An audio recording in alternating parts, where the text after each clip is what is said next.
time is 8:14 p.m. Good evening. The news headline. Another protest begin in Niger. Aisha, Buhari says that more representation of women is needed.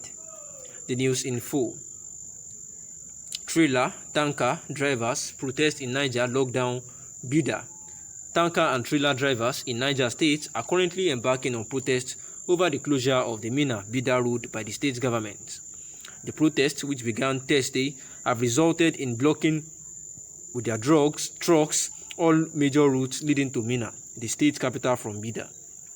This day learned that the state government has closed the Minna-Bida road as a result of the reconstruction of the road, which started over a year ago.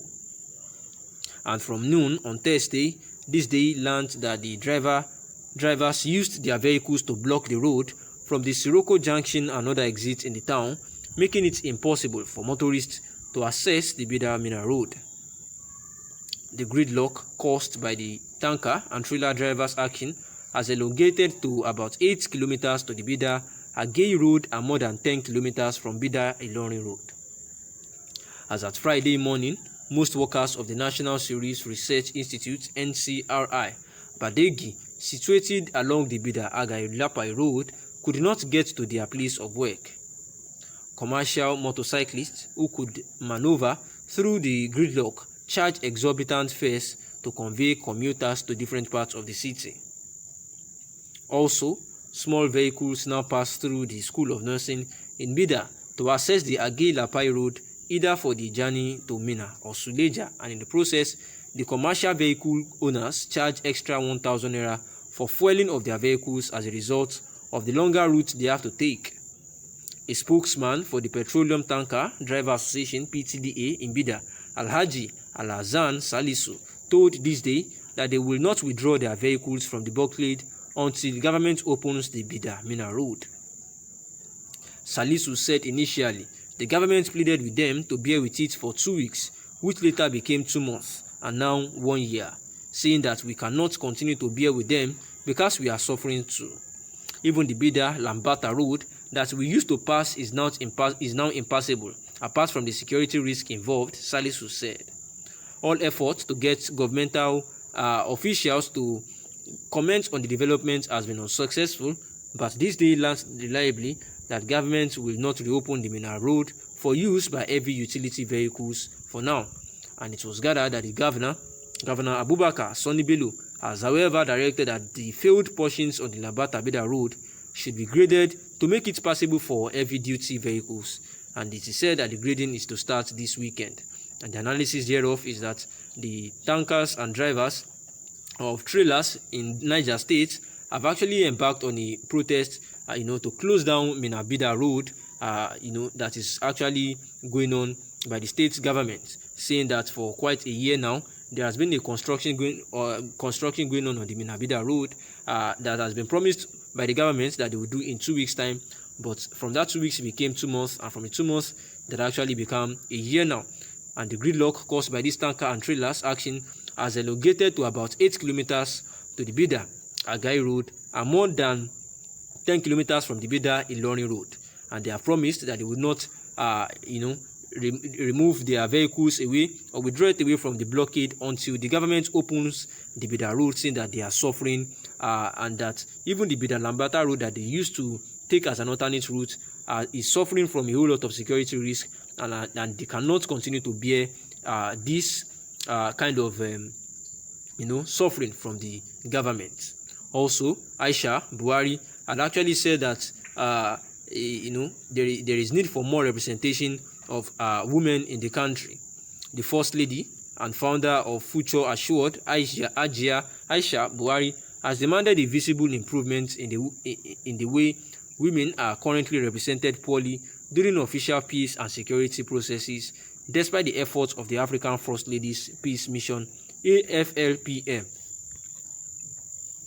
Dr. Aisha Buhari observed that this was highly condemnable because the AFPLM, that is the African First Ladies Peace Mission, has distinguished itself as a veritable organization for advocating peace, stability, and harmony in Africa. She was represented by the former First Lady of Nasarawa State, Dr. Mairo Almakura, at luncheon Accelerating Women and Peace and Security in Africa within the SDG agenda, and as a side meeting of the 76th United Nations General Assembly organized by them. The event served as a step towards the reinvigoration of the AFLPM in achieving its well-defined mandate, which include the promotion of peace in Africa. It also raised awareness on the benefits of gender participation in peace building and contributing to ending conflict in Africa. The AFLPM is the outcome of the 1995 United Nations Conference on Women in Beijing, China. And speaking during this event, Aisha, Mrs. Buhari, said that women have distinguished themselves with achievements in every field of human endeavor that paved the way for more equality, solidarity, and inclusion at the local, national level, and global levels. She also said that the organization must continue to build on these successes in the months and years to come. She further said that women can achieve incredible change, conflict transformation, and sustainable peace if they continue supporting and advocating for more inclusion and participation of women, in particular young women, as equal partners in society with leadership and decision-making roles in Africa across the globe.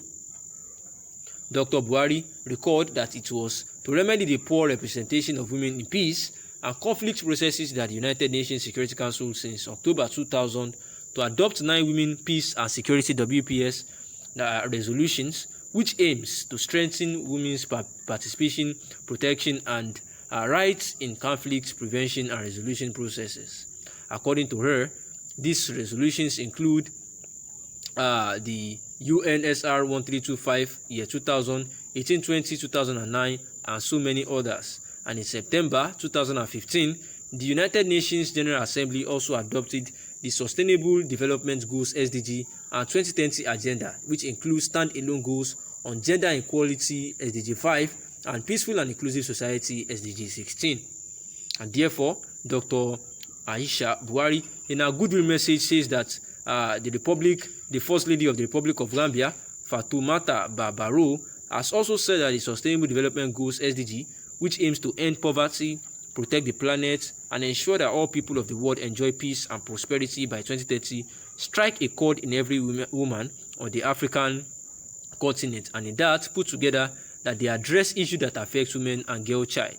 And therefore, Aisha Buhari has said that there is need for the women to be reconsidered in the country, saying that in the face of persistent and complex violent conflicts and rising backlash against women's rights in Africa, it is pertinent that our continent steps up efforts and bolsters solidarity, and that is why they have put up actions in motions to make more seriously the need to accelerate the full inclusion of women in peace and security in the continent, especially if the SDGs must be achieved as the agenda for 2063. Thanks for listening. Good evening.